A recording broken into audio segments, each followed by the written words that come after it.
Assalamualaikum warahmatullahi wabarakatuh. Salam hormat kepada Bapak Epri Wahyudi selaku dosen mata kuliah Hukum Acara Perdata. Perkenalkan, nama saya Ahmad Julfikar. Saya dari UP BJJ Jakarta dengan NIM 049233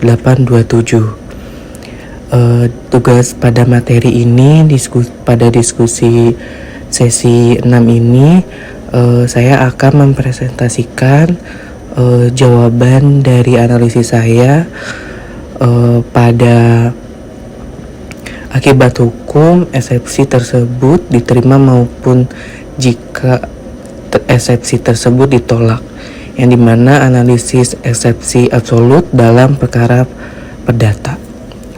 Pada akibat hukum eksepsi absolut dalam perdata, pada bagian ini akan membahas bagaimana akibat hukum etika eksepsi absolut diajukan oleh tergugat dan diperiksa melalui putusan sela.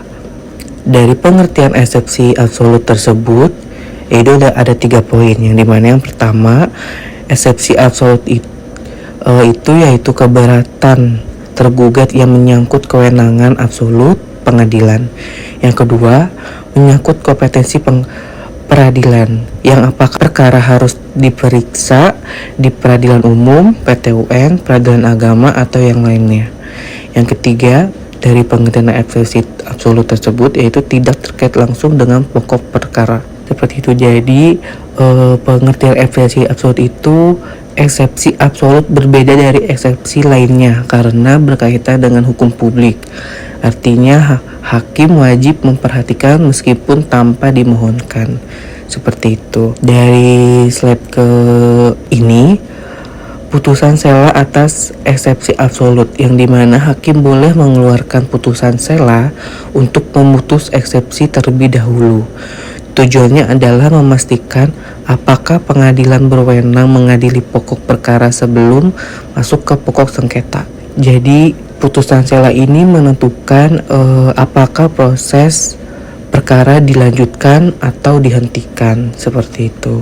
Dan untuk bagian ini, akibat hukum eksepsi absolut, jika eksepsi absolut diterima, yang pertama, pengadilan dinyatakan tidak berwenang, yang dimana hakim menyatakan pengadilan tidak berwenang mengadili perkara tersebut. Yang kedua, pemeriksaan pokok perkara tidak dilanjutkan, yang dimana perkara tidak masuk ke pemeriksaan pokok karena sejak awal tidak sah untuk diperiksa. Yang ketiga, putusan sela menjadi putusan akhir dalam aspek kompetensi, yang dimana putusan sela tersebut menghentikan proses perkara di pengadilan tersebut. Yang keempat, para pihak dapat mengajukan gugatan di pengadilan yang berwenang, yang dimana jika masih ingin melanjutkan perkara, penggugat harus mendaftar ulang ke pengadilan yang benar. Yang kelima, upaya hukum. Putusan sela yang berdasarkan akhir dalam kompetensi dapat diajukan banding ke kasasi, yang dimana tergantung peraturan masing-masing peraturan. Jadi pada intinya, jika eksepsi diterima, pada dasarnya perkara ditutup di pengadilan tersebut. Pihak penggugat harus memulai ulang proses di pengadilan yang tepat. Dan bagaimana jika eksepsi absolut ditolak? Yang pertama, pengadilan dinyatakan berwenang, yang mana hakim menyatakan pengadilan memiliki kompetensi absolut atas perkara tersebut. Yang kedua, pemeriksaan pokok perkara dilanjutkan, yang mana sidang masuk pada tahap pembuktian dan pembahasan pokok sengketa. Yang ketiga, putusan sela bersifat interlokutor, di mana putusan sela tidak mengakhiri perkara, hanya memeriksa keberatan kewenangan. Yang terakhir, yang keempat, upaya hukum baru bisa diajukan bersamaan dengan putusan akhir. Poin keempat ini biasanya keberatan atas putusan sela ditolak dipermasalahkan nanti dalam memori banding atau kasasi terhadap putusan akhir. Jadi jika ditolak, maka kita kembali ke jalur normal, yang dimana pemeriksaan pokok perkara dilakukan sampai putusan akhir.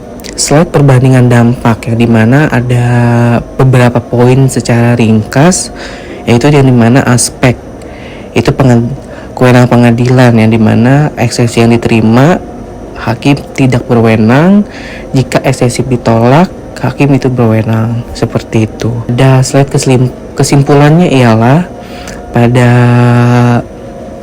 pembahasan materi ini, eksepsi absolut adalah instrumen penting untuk memastikan kebenaran kompetensi pengadilan, dan keputusan menerima atau menolak eksepsi ini akan sangat menentukan arah dan kelanjutan proses perkara. Putusan sela atas eksepsi merupakan mekanisme untuk mencegah pemeriksaan perkara yang tidak tepat, baik secara lembaga maupun yurisdiksi, seperti itu. Jadi kesimpulannya, eksepsi absolut adalah gerbang awal yang menentukan apakah pengadilan tepat memeriksa perkara ataupun tidak. Terima kasih. Sekian dari penjelasan dari analisis saya pada materi ini. Saya harap dapat diberikan masukan dari Bapak Epri Wahyudi selaku dosen. Sekian jawaban dari saya ucapkan terima kasih. Wassalamualaikum warahmatullahi wabarakatuh.